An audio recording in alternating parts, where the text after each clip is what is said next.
नवरात्रि का दूसरा दिन त्याग और समर्पण का प्रतीक है। चलिए जानते हैं माँ के इस दिव्य स्वरूप की गाथा, जो बिना किसी अस्त्र के सिर्फ तपस्या से ब्रह्मांड को कंपित कर दे। वो है माँ ब्रह्मचारिणी।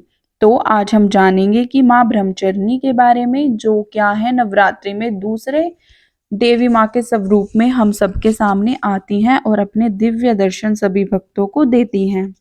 सफेद वस्त्र में लिपटी, एक हाथ में जपमाला और दूसरे हाथ में कमंडल, माँ का यह रूप सादगी और पवित्रता का अद्भुत संगम है। शिव को पति रूप में पाने के लिए पार्वती जी का हजारों वर्षों का कठिन तप, यही है माँ ब्रह्मचारिणी का रूप। ब्रह्मचर्य की आराधना से जीवन में संयम, धैर्य और सदाचार की वृद्धि होती है। शक्ति का ये रूप जो संयम सिखाता है, तपस्या के मार्ग पर चलना सिखाता है। सच्ची भक्ति की शक्ति क्या है, यह माँ ब्रह्मचर्य से हमें जानना चाहिए। नवरात्रि के दूसरे दिन माँ ब्रह्मचारिणी की पूजा हमें करनी चाहिए और यही जो है माँ ब्रह्मचारिणी का दिन होता है। तो ज्ञान और तपस्या की देवी माँ ब्रह्मचारिणी को बोला जाता है। दूसरे दिन हमें नवरात्रि में सुबह जल्दी उठकर स्नान करना चाहिए और सफेद या पीले वस्त्र पहने और पूजा स्थल पर गंगा जल छिड़के और उस स्थान को शुद्ध करिए। फिर उसके बाद आपको जो है पूजा आराधना शुरू करनी है माँ ब्रह्मचारिणी की। तो माँ ब्रह्मचारिणी के जो मंत्र हैं वो ये हैं: ओम देवी ब्रह्मचर्य नमः और ह्रीं श्री अंबिकाय नमः। ये दो मंत्र हैं जिनकी आप एक माला, तीन माला या पांच माला मंत्र जाप भी कर सकते हैं। बाकी आपकी श्रद्धा अनुसार आपको जितना सही लगे उतना कीजिए। ये माता रानी को प्रसन्न करने का उनका दिव्य मंत्र है। देवी को पंचामृत से स्नान कराइए अगर आपके पास मूर्ति है तो। अगर आपके पास मूर्ति नहीं है और आपके पास माता रानी का चित्र है तो उन्हें चंदन या रोली अर्पित करिए। ये बहुत ही शुभ माना जाता है।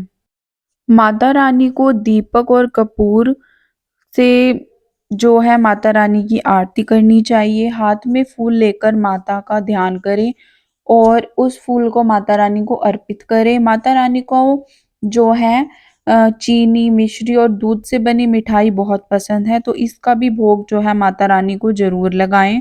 पूजा के दौरान माता को चीनी का भोग लगाकर उसे प्रसाद स्वरूप ग्रहण भी करें और परिवार में भी बांटें। इससे क्या होगा, बुद्धि और ज्ञान की वृद्धि होगी। अगर आप चाहते हैं कि आपके घर में समृद्धि आए, जिन लोगों के काम अधूरे रह जाते हैं, जो दृढ़ निश्चय की कमी महसूस करते हैं अपने जीवन में, उन्हें इस दिन माँ रानी का मंत्र जो है वो जाप करना है ताकि उनके जीवन की जितनी भी समस्याएं हैं वो दूर हो सके।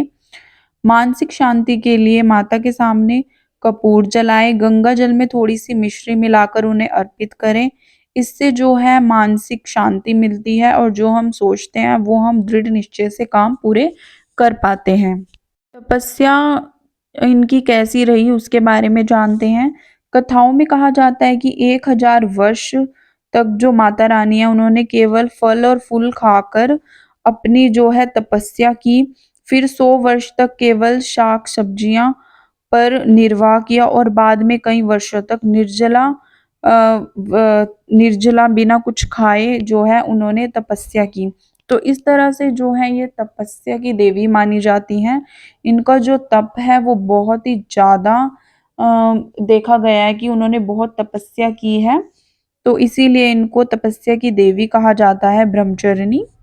जो माता रानी है उनको रुद्राक्ष बहुत प्रिय हैं। इन्हें अक्सर देखा गया है कि इनके हाथ में रुद्राक्ष की माला रहती है और माँ ब्रह्मचारिणी को शक्कर मिश्री भी बहुत पसंद है, तो आप जो है इनका भी भोग माता रानी को लगा सकते हैं।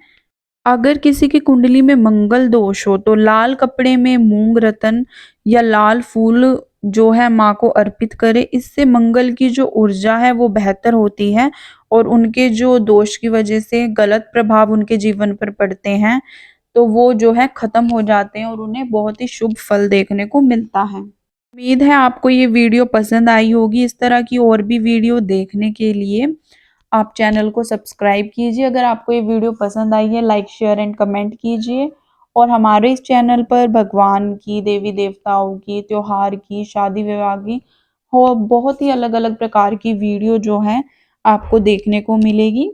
तो सपोर्ट कीजिए, लाइक कीजिए। धन्यवाद।